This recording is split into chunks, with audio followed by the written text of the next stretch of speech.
वाह, क्या आईपीओ है। आज हम देख रहे हैं शौर्य, बहुत ज़्यादा एक्शन प्राइमरी मार्केट में देखने को मिल रहा है, तो बहुत बहुत स्वागत है आपका।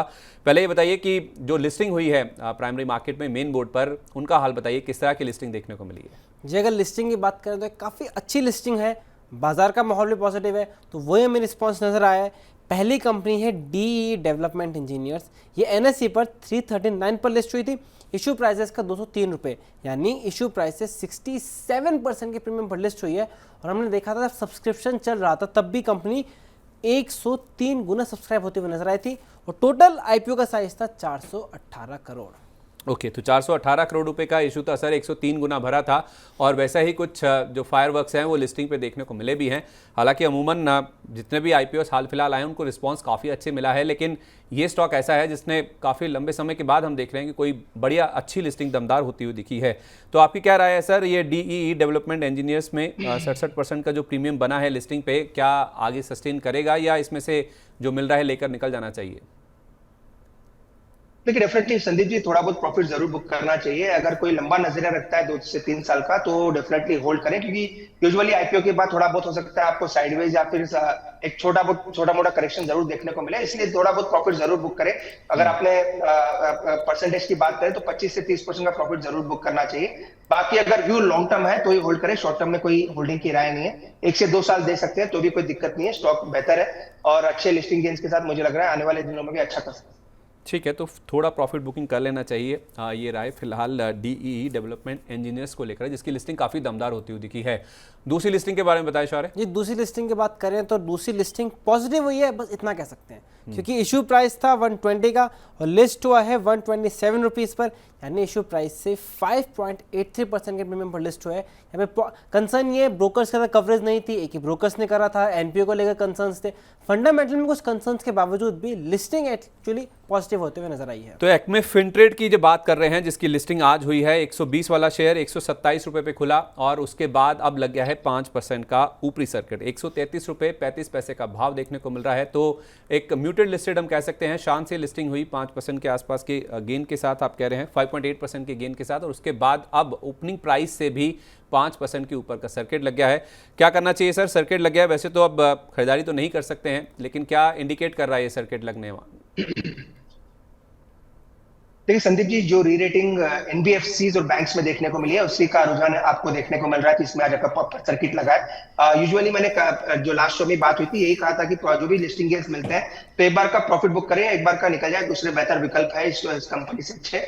पर री रेटिंग या अपर सर्किट इसीलिए देखने को मिल रहा है तो क्योंकि ओवरऑल मोमेंटम फाइनेंशियल सेक्टर में बैंक निफ्टी पिछले 3 दिनों में 2500-3000 पॉइंट चल चुका है, NBFCs में स्ट्रॉन्ग ब्रेकआउट देखने को मिल रहा है, तो डेफिनेटली वही राय रहेगी। तो अगर अपर सर्किट लगा है, किसी ने एग्जिट नहीं किया है, तो हो सकता है कल आपको और अच्छा लेवल्स देखने का एग्जिट करते हुए या अच्छे लेवल्स मिल सकते हैं, तो वहां पे एग्जिट कर दें जिन्होंने भी लिस्टिंग गेन के लिए बाय किया है। लंबी तौर पर स्टॉक में खरीदारी या फिर कह सकते हैं होल्ड करने की राय नहीं है। जो भी लिस्टिंग गेन्स मिलते हैं या जिन्होंने एग्जिट नहीं किया, हो सकता है कल और अच्छे लेवल्स देखने को मिले, तो वहां पे एक बार का प्रॉफिट बुक करके चल सकते हैं। तो जिन्होंने अभी तक लिस्टिंग के लिहाज से खरीदा था लिस्टिंग गेन के लिए, वो अपना मुनाफा ना बुक करें, कल के लिए होल्ड कर ले, राइट?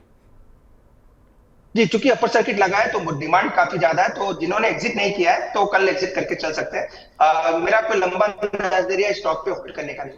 समझ गया सर। तो आप केवल लिस्टिंग गेन के लिए अगर आपने खरीदा था, क्योंकि सर्किट लग गया है, तो इंतजार करें, हो सकता है कल आपको और ऊंचे लेवल देखने को मिले, लेकिन लंबी अवधि के लिए होल्ड करने की सलाह नहीं है। केवल लिस्टिंग गेन, अगर आप अभी भी होल्ड करके बैठे हुए हैं, लिस्टिंग गेन के लिए आपने खरीदा था, तो एक दिन और होल्ड कर लीजिए। कल तक अगर आप बेचेंगे तो आपको हो सकता है और अच्छा मुनाफा होता हो दिखे। ये तो लिस्टिंग्स की बात हुई और क्या एक्शन है IPO मार्केट में? जी, IPO में मेन बोर्ड की बात करें तो 2 IPO खुले हुए हैं, एक आज ही खुला है। कंपनी का नाम है Vraj iron and steel.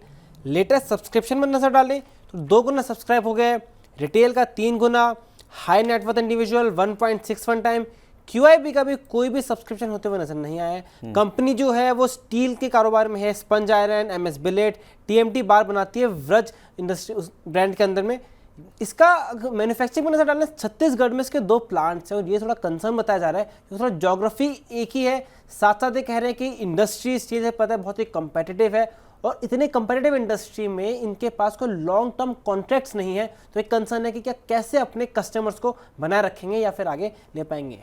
Sir कुछ कंसर्न्स की बात है व्रज आयरन स्टील को लेकर, हालांकि ज़्यादातर ब्रोकर्स तो इसमें इन्वेस्ट करने की या सब्सक्राइब करने की राय दे रहे हैं लंबी अवधि के लिए। ये जो कंसर्न्स शौर्य रेस कर रहे हैं उसके बावजूद भी ग्रे मार्केट में 75 रुपये का प्रीमियम है, 207 रुपये का हायर बैंड भी अगर हम कंसिडर करें तो 35-40% का प्रीमियम ग्रे मार्केट देने को तैयार हैं। क्या ये कंसर्न इतने ज़्यादा चिंता वाली बात नहीं है, इसमें सब्सक्राइब करना चाहिए? संदीप जी, कंसर्न्स जरूर रह सकते हैं क्योंकि यूजुअली मेटल कंपनी जब भी काम करती है तो काफी कॉम्पिटिटिव भी रहते हैं। सेकेंडली कमोडिटी प्राइस पे भी इनके काफी डिपेंडेंट होता है, तो वो भी एक दिक्कत हमेशा रहती है। पर लिस्टिंग गेन्स मुझे लग रहा है अच्छे ठीक ठाक मिलने चाहिए। 25 से 30% भी लिस्टिंग गेन मिलता है तो अच्छा, काफी मुझे लग रहा है अच्छी लिस्टिंग होनी चाहिए, तो वो कोई दिक्कत वाली बात नहीं है। थोड़े बहुत कंसर्न्स हमेशा रहेंगे ही, और वैसे भी अगर मेटल या कमोडिटी रिलेटेड स्टॉक है तो वहां पे थोड़ा बहुत रिस्क रहता ही है। तो मुझे लग रहा है अगर कोई लिस्टिंग गेन्स के लिए लेना चाहता है तो 25 से 30% के लिस्टिंग गेन्स बन सकते हैं, क्योंकि ओवरऑल ग्रोथ स्टोरी काफी अच्छी है। और मेटल्स पे मैंने ऑलरेडी कहा अच्छे करेक्शन के बाद यहाँ से मेटल्स में भी मुझे लग रहा है वापस मोमेंटम आ सकता है। तो ओवरऑल मुझे लग रहा है 25 से 30% का लिस्टिंग गेन स्टॉक में भी देखने को मिल सकता है, तो लिस्टिंग गेन्स के लिए डेफिनेटली अप्लाई करके चल सकते हैं। ठीक है, तो लिस्टिंग गेन हो सकता है 25 से 30% का व्रज आयरन एंड स्टील में। केवल लिस्टिंग गेन के लिए आप चाहें तो इस आईपीओ में अर्जी दे सकते हैं, एप्लीकेशन भर सकते हैं। और कौन सा आईपीओ है जो कि खुला हुआ है शौर्य? जी, एक और कंपनी एलाइड ब्लेंडर्स, उसके लिए सबसे इंपॉर्टेंट ये है कि अब पूरी तरह सब्सक्राइब हो गया है। जब ग्राफिक्स बनाया था तब तक नहीं हुआ था, लेकिन लेटेस्ट आंकड़ों के हिसाब से 1.1 टाइम सब्सक्राइब हो गया है। रिटेल का 1.33 times, high networth individual 1.85 time, QIB का भी सिर्फ 10% ही हुआ है। एम्प्लॉय का कोटा 4.5 टाइम्स बढ़ चुका है। ये कंपनी डिस्टिल अल्कोहल के बिजनेस में है और इंडिया के one of the leading companies में से एक है, जो उसके ऑफिसर्स चॉइस ब्रांड है, काफ़ी ज़्यादा प्रोमिनेंट है, और वही इसका 80% के अराउंड जो है रेवेन्यू भी देते हुए नजर आता है, 70 से 80% के बीच में। तो ब्रांड्स तो बहुत अच्छे हैं सर इस कंपनी के पास, लेकिन उत्साह निवेशकों में नहीं देखने को मिला है। जैसे तैसे ये अब भर चुका है किसी तरह आईपीओ। आपकी क्या राय होगी सर? वैसे तो आज ही खुला है ये, आपने इसको रीड किया है, किस तरह का रिस्पांस आप देख रहे हैं? क्या इसमें लिस्टिंग गेन बन सकते हैं? संदीप जी, डेफिनेटली मुझे लग रहा है अच्छे लिस्टिंग गेन्स देखने को मिलेंगे। एक अच्छे सेगमेंट में है, और आप कह सकते हैं ये ऐसा सेगमेंट है जहाँ पे यूजुअली आपको ग्रोथ अच्छी देखने को मिल सकती है। आने वाले दिनों में भी हो सकता है आपको थोड़ा एक्सपेंशन इस बिजनेस में होता हुआ नजर आए, तो डेफिनेटली अप्लाई करने की सलाह है। लंबे तौर पर भी या फिर लॉन्ग टर्म के लिए भी अप्लाई कर सकते हैं, और शॉर्ट टर्म के लिए आप कह सकते हैं लिस्टिंग गेन्स के लिए भी अप्लाई करके चल सकते हैं। आप कह सकते हैं फ्रेश इशू और OFS दोनों भी है, तो वहां से भी कोई दिक्कत नहीं है। तो लिस्टिंग गेन्स और लॉन्ग टर्म दोनों के लिए भी अप्लाई करके चल सकते हैं। ठीक है, दूसरा दिन है, माफ़ कीजिए मैंने पहला दिन बोल दिया, लेकिन इसमें लिस्टिंग गेन और उसके साथ साथ लॉन्ग टर्म दोनों के लिए आप चाहें तो इसमें पैसा लगा के चल सकते हैं, क्योंकि प्राइस बैंड आप देखिए 267 से 281 का है, और ग्रे मार्केट का जो प्रीमियम है वो 87 रुपये का है, जो कि काफ़ी अच्छा समझा जाना चाहिए। तो लिस्टिंग गेन इसमें भी हो सकता है आप चाहें, क्योंकि जिस तरह के ब्रांड्स की बात शौर्य कर रहे थे, आप इसमें लॉन्ग टर्म के लिए भी पैसा लगा के चल सकते हैं। ये तो बात हुई मेन बोर्ड की जो आईपीओ खुले हुए हैं और जिनकी लिस्टिंग हुई है। एसएमई साइड में भी काफ़ी सारे आईपीओ हैं शौर्य, लिस्ट तो काफ़ी लंबी है आई थिंक जो मैंने देखी है। कौन से आईपीओ हैं जो आप चुनकर लेकर आए हैं और क्या क्राइटेरिया आपने चुना है उसके लिए? जी, आज 2 आईपीओ एसएमई के वो लिए हैं जिनमें सब्सक्रिप्शन अच्छा था और ग्रे मार्केट में 100% के ऊपर प्रीमियम मिलता हुआ नजर आ रहा है। अच्छा। पहला है डिवाइन पावर, दूसरा है शिवालिक पावर। दोनों पावर से रिलेटेड कंपनियां हैं। ये 25 को खुला है, 27 जून तक खुला रहेगा।